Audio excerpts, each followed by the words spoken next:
जय हिंद साथियों, कैसे हैं सभी लोग। उम्मीद करता हूँ आप सभी मस्त होंगे, अपने शिक्षण कार्य में व्यस्त होंगे। स्वागत है आप सभी का सीटेट 7 जुलाई 2024 के एग्जाम में। और आज हम करने वाले हैं एसएसटी सामाजिक विज्ञान के मोस्ट और इम्पॉर्टेंट क्वेश्चन मैराथन की दूसरी क्लास है। चैनल पर जो भी नए हैं चैनल को सब्सक्राइब कर लीजिए। चलिए समय को ना गंवाते हुए चलते हैं क्वेश्चन की तरफ। और आज का पहला क्वेश्चन है, औद्योगिक विश्वविज्ञान अनुसंधान केंद्र कहाँ स्थित है? नागपुर में, लखनऊ में, देहरादून में, मैसूर में। कौन सा ऑप्शन सही होगा? क्वेश्चन जो कह रहा है, औद्योगिक विज्ञान अनुसंधान केंद्र कहाँ स्थित है? तीन चारों ऑप्शन में से कौन सा ऑप्शन राइट होगा?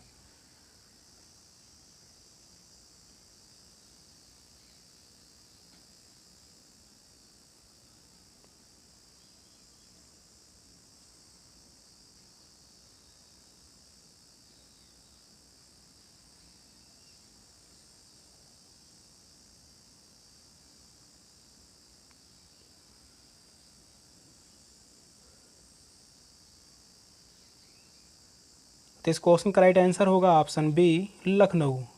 औद्योगिक विश्व विज्ञान अनुसंधान केंद्र स्थित है लखनऊ में। औद्योगिक विश्व अनुसंधान केंद्र की स्थापना 1965 में की गई थी। कब की गई थी? तो 1965 में। कहाँ की गई थी? लखनऊ में की गई थी। इसमें उपस्थित जैव विश्व से वर्तमान मानव जीवन कितना प्रभावित हो रहा है, इन सब के विषय में अध्ययन किया जाता है। औद्योगिक विश्व विज्ञान अनुसंधान केंद्र में वर्तमान जीवन कितना प्रभावित हो रहा है, इन सब के विषय में अध्ययन किया जाता है। तो इस क्वेश्चन का राइट आंसर होगा ऑप्शन बी, लखनऊ में इसकी स्थापना की गई थी 1965 में। नेक्स्ट क्वेश्चन है, राडार का प्रयोग मुख्य रूप से किया जाता है प्रकाश तरंगों द्वारा वस्तुओं का पता लगाने के लिए, ध्वनि तरंगों को परावर्तित करके वस्तुओं का पता लगाने के लिए, रेडियो तरंगों द्वारा वस्तुओं की उपस्थिति और स्थिति ज्ञात करने के लिए। फोर्थ ऑप्शन है, वर्षा के जल भरे बादलों का पीछा करने के लिए। तीन चारों ऑप्शन में से कौन सा ऑप्शन राइट होगा?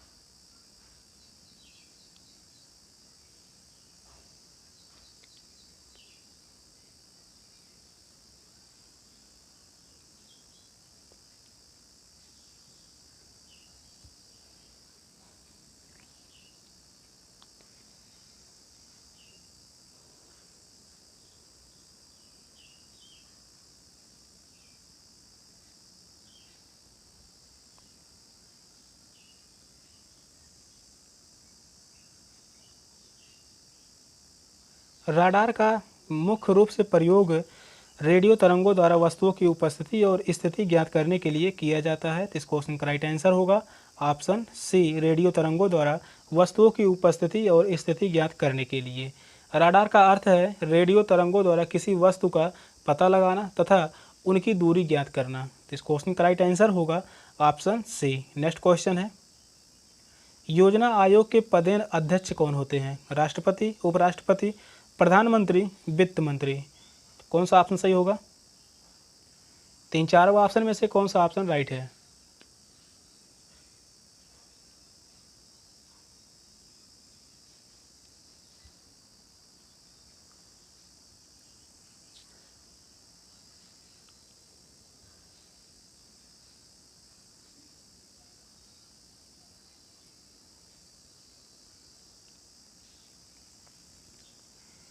तो योजना आयोग के पदेन अध्यक्ष जो होते हैं वह प्रधानमंत्री, जो भारत के प्रधानमंत्री होते हैं वही योजना आयोग के पदेन अध्यक्ष होते हैं। तो इस क्वेश्चन का राइट आंसर होगा ऑप्शन सी, प्रधानमंत्री। नेक्स्ट क्वेश्चन है, अर्थशास्त्र संबंधित है मौर्यकालीन राजनीति से, मुगलकालीन राजनीति से, अरबों से, गुप्तकालीन राजनीति से। कौन सा ऑप्शन सही होगा? क्वेश्चन जो कह रहा है अर्थशास्त्र संबंधित है, तो वह किससे संबंधित है? तीन चार ऑप्शन में से कौन सा ऑप्शन सही होगा? यह क्वेश्चन इंपॉर्टेंट है, काफ़ी बार पूछा भी गया है।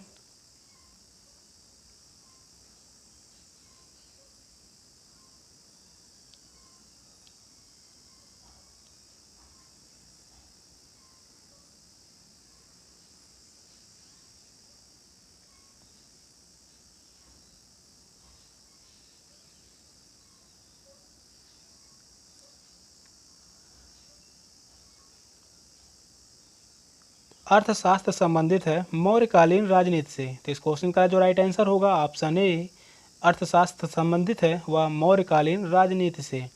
अर्थशास्त्र की रचना चंद्रगुप्त के प्रधानमंत्री चाणक्य ने की थी। कौन किया था अर्थशास्त्र की रचना?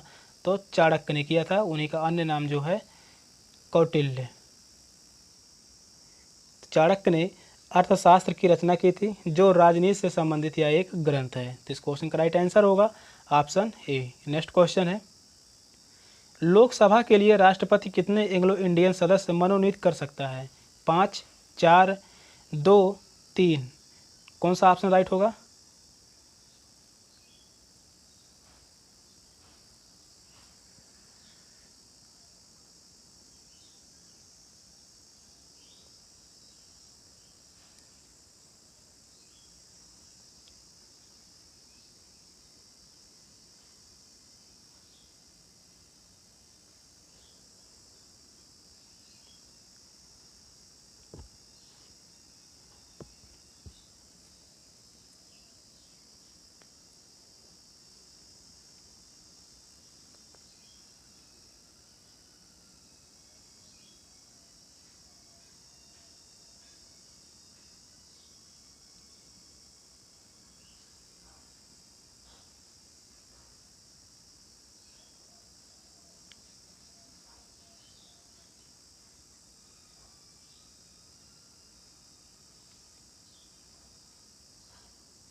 तो इस क्वेश्चन का राइट आंसर होगा ऑप्शन सी, 2 सदस्य जो हैं वह मनोनीत किए जाते हैं। लोकसभा में अधिकतम निर्वाचित सदस्यों की संख्या जो है वह है 552 552 है और यह 2026 तक यथास्थित बनाई रखी जाएगी। तो यह 552 है। 552 में से 545 सदस्य जो हैं वह चुने जाते हैं। 545 में से 545 में से 543 सदस्य जो हैं वह निर्वाचित किए जाते हैं, यानी निर्वाचन क्षेत्र से आते हैं। और 2 सदस्य जो हैं वह एंग्लो इंडियन सदस्य के रूप में मनोनीत किए जाते हैं। किसके द्वारा? तो वह है राष्ट्रपति के द्वारा। राष्ट्रपति के द्वारा एंग्लो इंडियन सदस्य जो है वह मनोनीत किए जाते हैं लोकसभा में। तो इस क्वेश्चन का जो राइट आंसर होगा ऑप्शन सी, 2 सदस्य। नेक्स्ट क्वेश्चन है, राजा राम मोहन राय ने निम्न में से किस प्रथा के विरोध में कानून बनाया? सती प्रथा, बहु विवाह, बाल विवाह, ठगी प्रथा। कौन सा ऑप्शन सही होगा? या क्वेश्चन आसान भी है और इम्पोर्टेंट भी है। कौन सा ऑप्शन राइट होगा? क्वेश्चन जो कह रहा है राजा राम मोहन राय ने निम्न में से किस प्रथा के विरोध में कानून बनाया?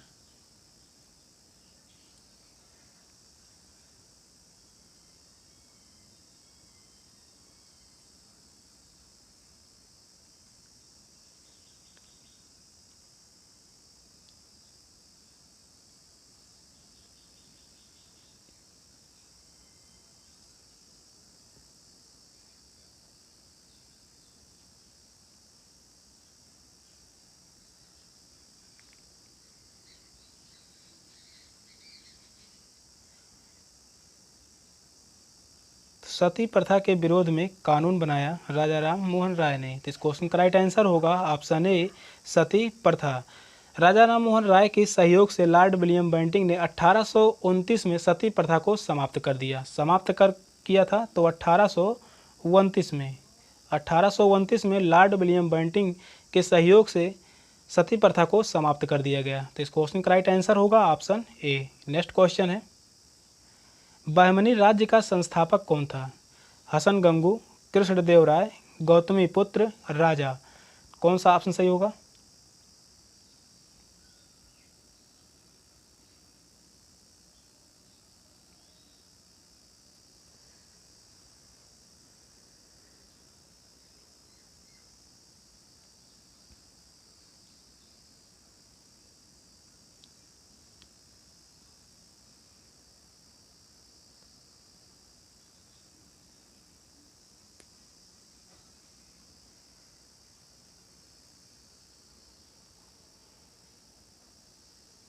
क्वेश्चन जो कह रहा है बहमनी राज्य का संस्थापक कौन था? तो वह हसन गंगू था। तो इस क्वेश्चन का राइट आंसर होगा ऑप्शन ए हसन गंगू। मोहम्मद बिन तुगलक के शासनकाल में 1347 में हसन गंगू ने बहमनी राज्य की स्थापना की थी। कब की थी? 1347 में। 1347 में मोहम्मद बिन तुगलक के शासनकाल में हसन गंगू ने बहमनी राज्य की स्थापना की थी। बहमनी राज्य की जो राजधानी है वह है गुलबर्गा। गुलबर्गा को राजधानी बनाया।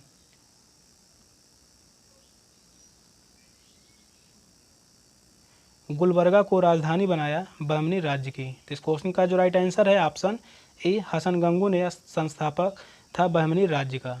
नेक्स्ट क्वेश्चन है, लोकसभा की सदस्यता के लिए न्यूनतम आयु सीमा है 30 वर्ष, 25 वर्ष, 18 वर्ष, 21 वर्ष। कौन सा ऑप्शन सही होगा?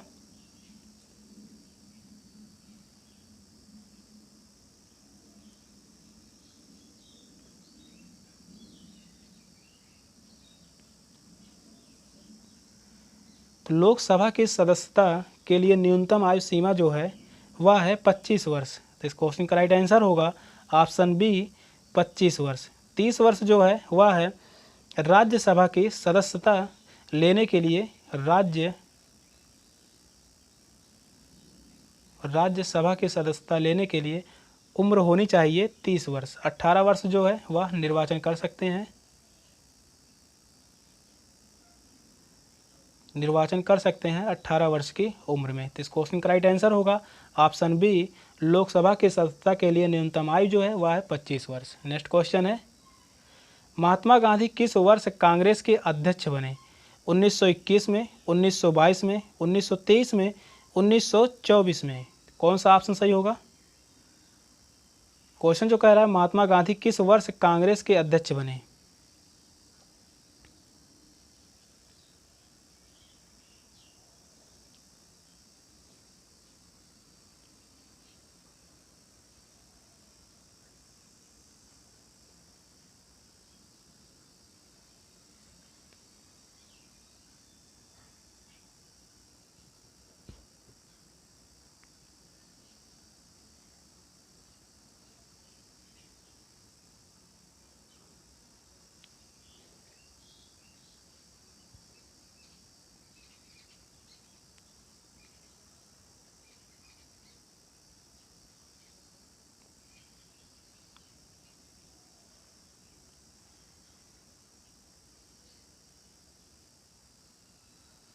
1924 में महात्मा गांधी ने कांग्रेस के अध्यक्ष बने थे। तो इस क्वेश्चन का राइट आंसर होगा ऑप्शन डी 1924। महात्मा गांधी सिर्फ एक बार 1924 में हुए कांग्रेस के बेलगांव अधिवेशन के अध्यक्ष बने थे।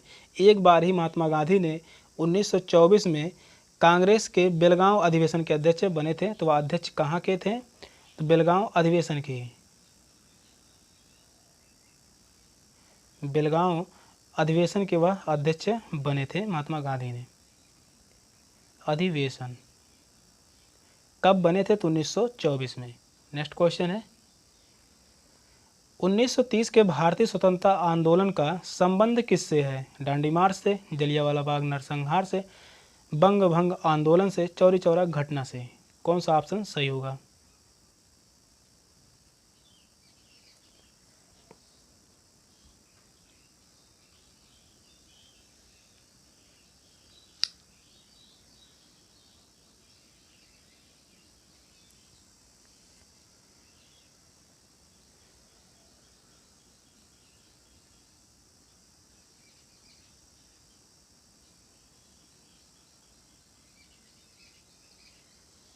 क्वेश्चन जो कह रहा है 1930 के भारतीय स्वतंत्रता आंदोलन का संबंध किससे है? तो वह संबंधित है दांडी मार्च से। तो इस क्वेश्चन का राइट आंसर होगा ऑप्शन ए दांडी मार्च। दांडी मार्च जो है 12 मार्च 1930 को प्रारंभ हुआ था। एग्जैक्ट डेट भी पूछता है, तो 12 मार्च 1930। 12 मार्च 1930 को दांडी मार्च वह प्रारंभ हुआ था। नमक बनाकर कानून तोड़ा गया जो एक सफल आंदोलन बना। नमक बनाकर कानून को तोड़ा गया जो एक सफल आंदोलन रहा। तो इस क्वेश्चन का राइट आंसर होगा ऑप्शन ए दांडी मार्च। जलियांवाला बाग नरसंहार जो है यह 1919 में हुआ था, और चौरी चौरा घटना जो है यह 5 फरवरी 1922 में हुआ था।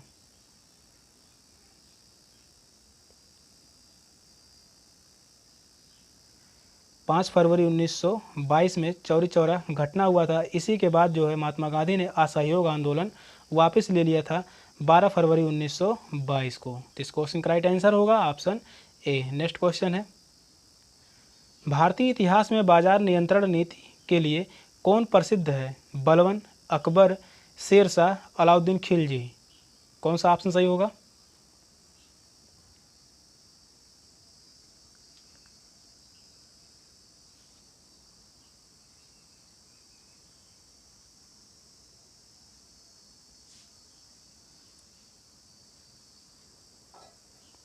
भारतीय इतिहास में बाजार नियंत्रण नीति के लिए कौन प्रसिद्ध है? तो वह कौन सा शासक था? तो वह शासक था अलाउद्दीन खिलजी। तो इस क्वेश्चन का राइट आंसर है ऑप्शन डी, अलाउद्दीन खिलजी। बाजार नियंत्रण नीति के तहत वस्तुओं का मूल्य निर्धारण सरकार द्वारा किया जाता था और इसका प्रधान दीवान ए रियासत था। बाजार नियंत्रण नीति का प्रधान जो है दीवान ए रियासत था। दीवान ए रियासत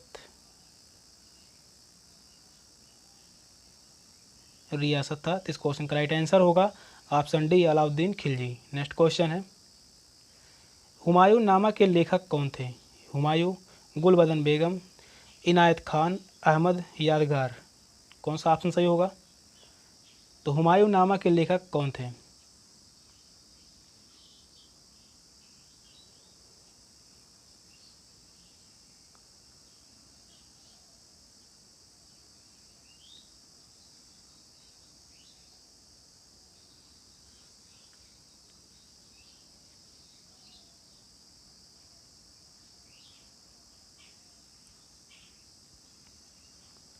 हुमायूं नामा के लेखक थी गुलबदन बेगम। यह क्वेश्चन काफ़ी आसान था। तो इस क्वेश्चन का राइट आंसर होगा ऑप्शन बी, गुलबदन बेगम। तो इस क्वेश्चन का राइट आंसर है ऑप्शन बी। नेक्स्ट क्वेश्चन है, निम्नलिखित में से कौन से उद्देश्य सामाजिक विज्ञान के मूल्यांकन के उद्देश्य होना चाहिए? ए है प्रत्येक शिक्षार्थी की आवश्यकताओं और अधिगम शैली को ज्ञात करना।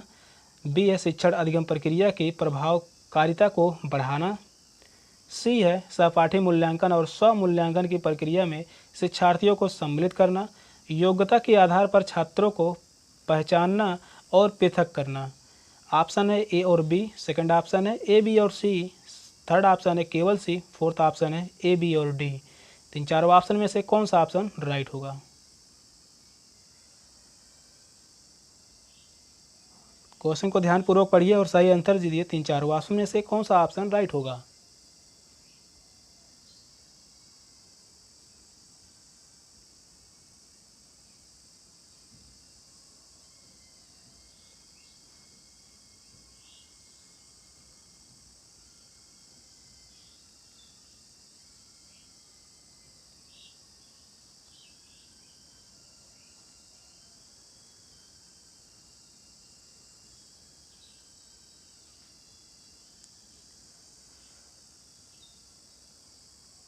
प्रत्येक शिक्षार्थी की आवश्यकताओं और अधिगम शैली को ज्ञात करना, यह सही कथन है। शिक्षण अधिगम प्रक्रिया की प्रभावकारिता को बढ़ाना, यह भी कथन सही होगा। सहपाठी मूल्यांकन और स्व मूल्यांकन की प्रक्रिया में शिक्षार्थियों को सम्मिलित करना, यह भी कथन सही होगा। योग्यता के आधार पर छात्रों को पहचानना और पृथक करना, यह कथन गलत होगा। पृथक करना जो है यह एक निगेटिव टैग वर्ड भी है। तो इस क्वेश्चन का जो राइट आंसर होगा ए, बी, सी सही है। किस ऑप्शन में है? तो वह है ऑप्शन बी में। तो इस क्वेश्चन का राइट आंसर होगा ऑप्शन बी। कौन सा ऑप्शन सही होगा? तो ऑप्शन बी सही होगा। नेक्स्ट क्वेश्चन है, सामाजिक विज्ञान की पाठ्यपुस्तक में पाठ्य के उपरांत दिए गए प्रश्नों का उद्देश्य है अध्याय में दिए गए मुख्य विचार अवधारणाओं पर पुनः पठन, अपने शब्दों में उत्तर देने का अवसर प्रदान करना। ऑप्शन है केवल ए, केवल बी सही है। ए और बी दोनों सही है, ना तो ए ना तो बी सही है। कौन सा ऑप्शन राइट होगा? तीन चारों ऑप्शन में से कौन सा ऑप्शन सही होगा?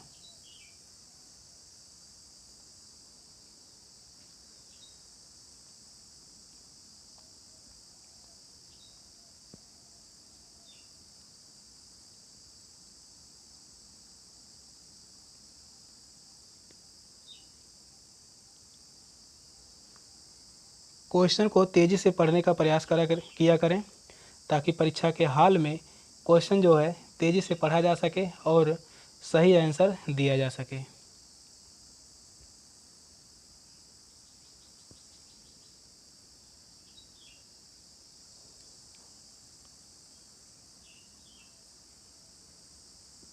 अध्याय में दिए गए मुख्य विचार अवधारणाओं पर पुनः पाठन, सही बात है, अपने शब्दों में उत्तर देने का अवसर प्रदान करना, यह भी कथन सही होगा। तो इस क्वेश्चन का राइट आंसर होगा ऑप्शन सी। ए और बी दोनों कथन सही हैं। तो इस क्वेश्चन का राइट आंसर है ऑप्शन सी। अगला क्वेश्चन है, संज्ञानात्मक क्षेत्र के निर्देशात्मक उद्देश्य को लिखने के संदर्भ में कौन सा कथन सही प्रकार लिखा गया है?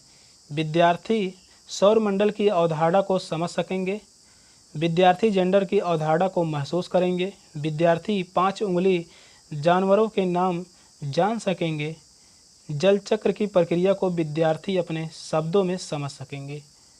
कौन सा ऑप्शन राइट होगा? 15 क्वेश्चन का राइट आंसर क्या होगा? क्वेश्चन जो कह रहा है संज्ञानात्मक क्षेत्र के निर्देशात्मक उद्देश्य को लिखने के लिए संदर्भ में कौन सा कथन जो है वह सही प्रकार लिखा गया है?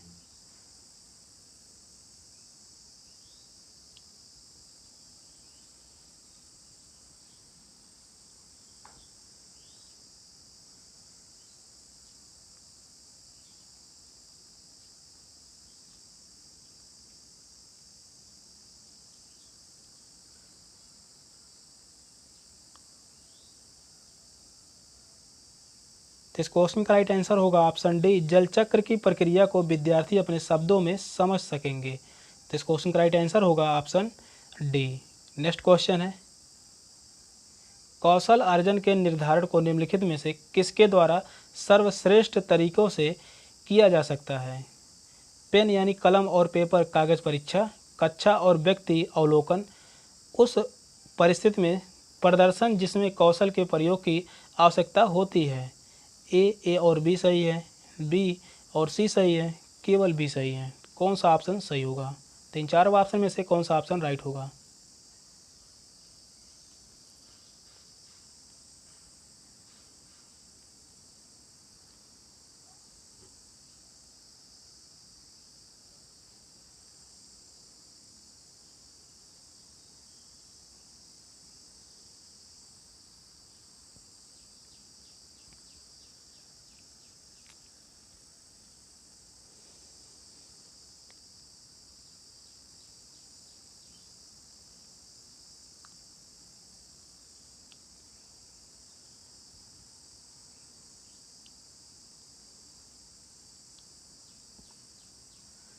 कौशल अर्जन के निर्धारण करने का सर्वश्रेष्ठ तरीका कौन सा हो सकता है?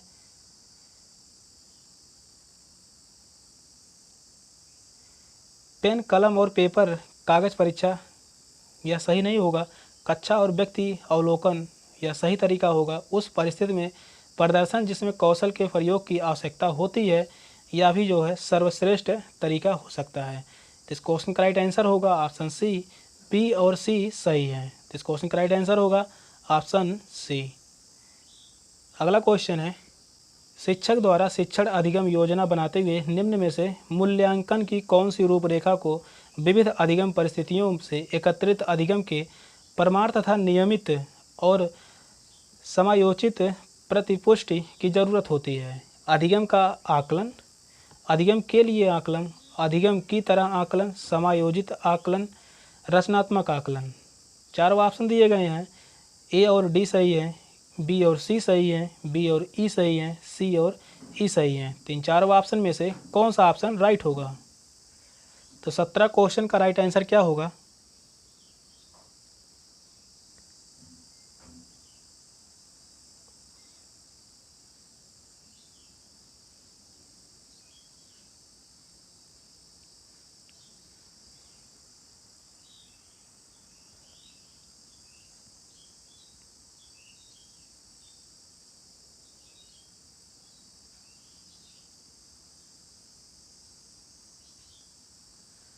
क्वेश्चन जो कह रहा है, शिक्षक द्वारा शिक्षण अधिगम योजना बनाते हुए निम्न में से मूल्यांकन की कौन सी रूपरेखा को विविध अधिगम परिस्थितियों से एकत्रित अधिगम के प्रमाण तथा नियमित और समायोजित प्रतिपुष्टि की जरूरत होती है। तो नीचे जो है 5 कॉलम दिए गए हैं, कौन सा सही होगा?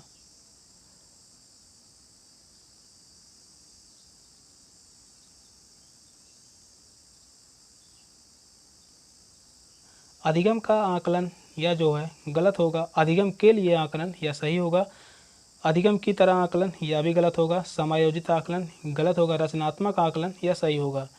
बी और ई सही होगा। किस ऑप्शन में है? तो वह है ऑप्शन सी में। तो वह है ऑप्शन सी में, बी और ई सही है। तो इस क्वेश्चन का राइट आंसर होगा ऑप्शन सी। तो इस क्वेश्चन का राइट आंसर है ऑप्शन सी। नेक्स्ट क्वेश्चन है, अभिकथन ए भारत में अधिकतर वर्षा मानसूनी पवनों से होती है। कारण आर है भारत उष्णकटिबंध में अवस्थित है। कथन है, कथन नहीं, ऑप्शन जो है ए सही है परंतु आर गलत है। सेकंड ऑप्शन है ए गलत है परंतु आर सही है। थर्ड ऑप्शन है ए और आर दोनों सही है तथा आर ए की सही व्याख्या है। फोर्थ ऑप्शन है ए और आर दोनों सही हैं परंतु आर ए की सही व्याख्या नहीं है। कौन सा ऑप्शन सही होगा?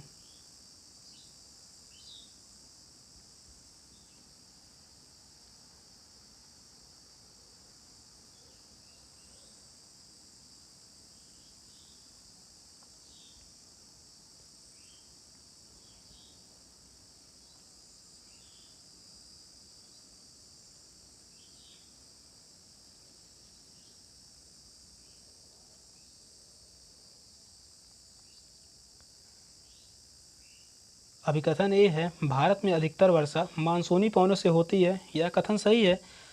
कारण आर है भारत उष्णकटिबंधीय में अवस्थित है, यह भी सही होगा और सही व्याख्या भी है ए की। तो इस क्वेश्चन का राइट आंसर होगा ऑप्शन सी, ए और आर दोनों सही हैं तथा आर ए की सही व्याख्या है। तो इस क्वेश्चन का राइट आंसर है ऑप्शन सी। नेक्स्ट क्वेश्चन है, निम्नलिखित में से कौन सा कथन उल्कापिंड के बारे में सही है? ये सूर्य के चारों ओर चक्कर लगाने वाले चट्टानों के छोटे छोटे टुकड़े हैं। ये केवल मंगल और बृहस्पति की कक्षाओं के बीच पाए जाते हैं। इनके पास ऊष्मा तथा प्रकाश होता है। इनके आकार को भू आव कहा जाता है। कौन सा ऑप्शन राइट होगा? क्वेश्चन जो है, उल्का पिंड के बारे में सही कथन कौन सा होगा? चारों ऑप्शन को ध्यानपूर्वक पढ़िए और सही आंसर दीजिए। कौन सा ऑप्शन राइट होगा?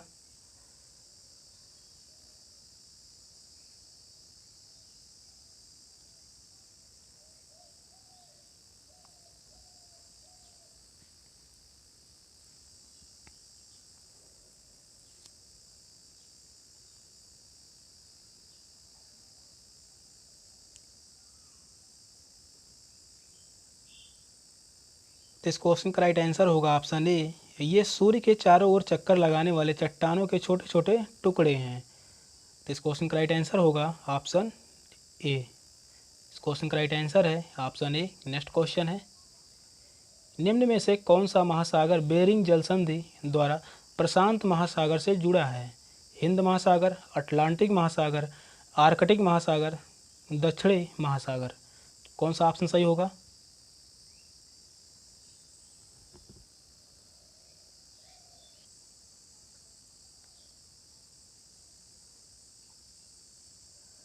तो इस क्वेश्चन का राइट आंसर होगा ऑप्शन सी, आर्कटिक महासागर। आर्कटिक महासागर और प्रशांत महासागर को जोड़ने वाली जो जलसंधि है वह है बेरिंग जलसंधि। तो इस क्वेश्चन का राइट आंसर होगा ऑप्शन सी, आर्कटिक महासागर। नेक्स्ट क्वेश्चन है, नीचे दिए गए लक्षणों के आधार पर वनस्पति की पहचान कीजिए। ये वनस्पति खारे पानी में जीवित रह सकती हैं। ये अंडमान और निकोबार के द्वीप समूहों में पाई जाती हैं।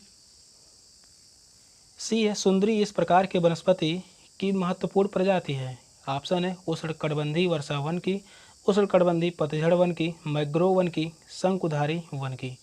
कौन सा ऑप्शन सही होगा?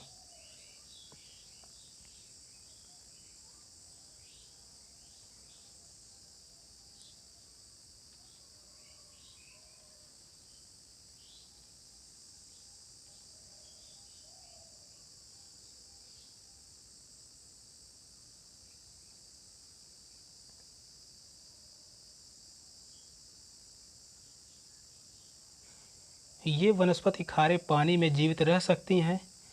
ये अंडमान और निकोबार के द्वीप समूहों में पाई जाती हैं और सुंदरी इस प्रकार के वनस्पति की महत्वपूर्ण प्रजाति है। यह सभी जो लक्षण हैं वह है मैंग्रोव वन की। तो इस क्वेश्चन का राइट आंसर होगा ऑप्शन सी। तो इस क्वेश्चन का राइट आंसर होगा ऑप्शन सी, मैंग्रोव वन। नेक्स्ट क्वेश्चन है, जलवायु के बारे में दिए गए कथन ए और बी पर विचार करें तथा सही उत्तर का चयन करें। कथन ए है, किसी स्थान पर अनेक वर्षों में पाई गई मौसम की औसत दशा को जलवायु कहते हैं। कथन बी है, किसी स्थान की जलवायु सिर्फ उसके समुद्र से दूरी तथा उच्चांश पर निर्भर करती है। ए सही है, बी गलत है, ए गलत है, बी सही है, दोनों सही है, दोनों गलत हैं। कौन सा ऑप्शन सही होगा?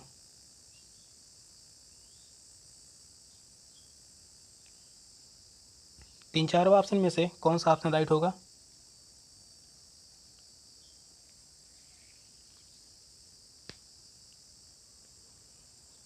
जलवायु के बारे में दो कथन दिए गए हैं, दोनों कथनों में से कौन सा सही है?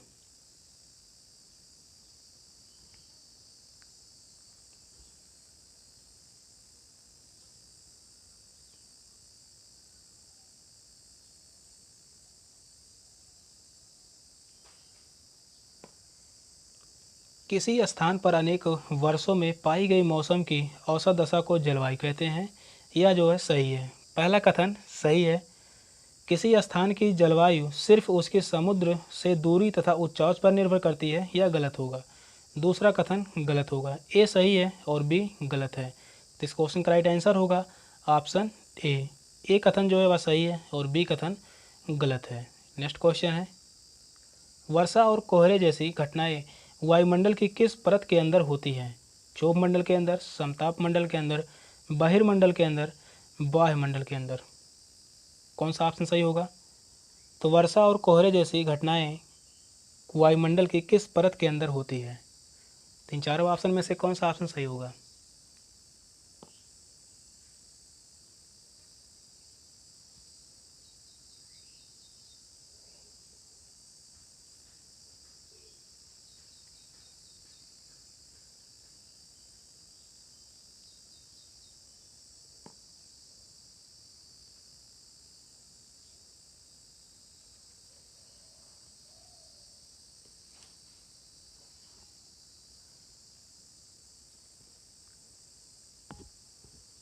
वर्षा और कोहरे जैसी घटनाएं जो हैं वह क्षोभ मंडल के अंदर होती हैं। तो इस क्वेश्चन का राइट आंसर होगा ऑप्शन ए। वर्षा और कोहरे जैसी घटनाएं जो हैं वह क्षोभ मंडल वायुमंडल की परत में होती हैं। तो इस क्वेश्चन का राइट आंसर होगा ऑप्शन ए, क्षोभ मंडल। नेक्स्ट क्वेश्चन है, आग्नेय शैल के बारे में कथन ए बी सी पर विचार करें तथा सही उत्तर का चयन कीजिए। अवसादी शैल ताप एवं दाब के कारण आग्नेय शैल में बदल जाते हैं।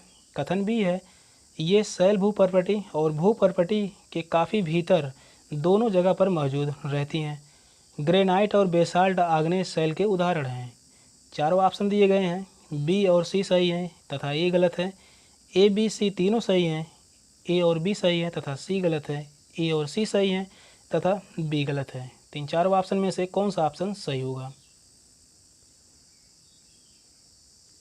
क्वेश्चन जो है आग्नेय शैल के बारे में तीन कथन दिए गए हैं, तीनों कथनों में से कौन सा कथन सही है?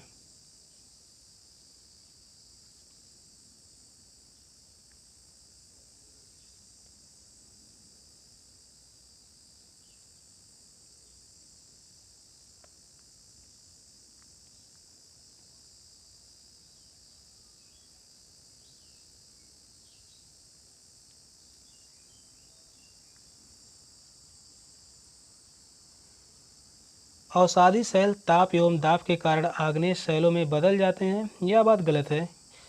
ये शैल भूपर्पटी और भूपर्पटी के काफ़ी भीतर दोनों जगहों पर मौजूद रहती हैं, यह कथन सही होगा। और ग्रेनाइट और बेसाल्ट आग्नेय शैल के उदाहरण हैं, यह भी सही है। ए गलत है, बी और सी कथन सही होगा। तो इस क्वेश्चन का जो राइट आंसर होगा ऑप्शन ए, बी और सी सही है तथा ए गलत है। तो इस क्वेश्चन का राइट आंसर है ऑप्शन ए। नेक्स्ट क्वेश्चन है, लद्दाख के बारे में निम्नलिखित में से कौन सा कथन गलत है? पूछा है लद्दाख के बारे में, वह कौन सा कथन गलत है? इसके दक्षिण में काराकोरम पर्वत श्रेणियाँ तथा उत्तर में जास्कर पर्वत स्थित हैं। यहाँ गंगरी हिमानी अवस्थित हैं। चूँकि यह हिमालय के वृष्ट छाया क्षेत्र में स्थित है, अतः यहाँ वर्षा बहुत ही कम होती है। लद्दाख की राजधानी लेह जोजिला दर्रे के मध्य में कश्मीर घाटी से जुड़ा हुआ है। कौन सा कथन सही होगा? 3-4 ऑप्शन में से कौन सा ऑप्शन राइट होगा?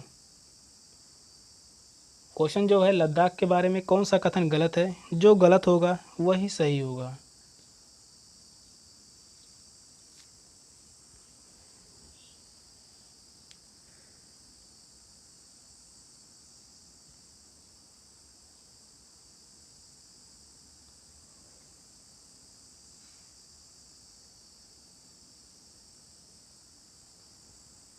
पहला ऑप्शन है इसके दक्षिण में काराकोरम पर्वत श्रेणियाँ तथा उत्तर में जास्कर पर्वत स्थित हैं, या जो है गलत है।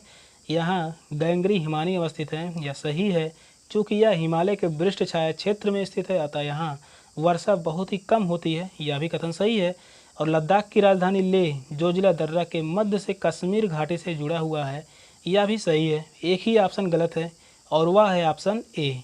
जो ऑप्शन गलत होगा वही सही होगा। तो इस क्वेश्चन का राइट आंसर जो होगा ऑप्शन ए। सेशन का लास्ट क्वेश्चन था। क्वेश्चन कैसे लगे कमेंट में ज़रूर बताइएगा। चैनल पर जो भी नए हैं चैनल को सब्सक्राइब कर लीजिए। मिलते हैं फिर अगली क्लास में, तब तक के लिए बाय बाय, टेक केयर, जय हिंद।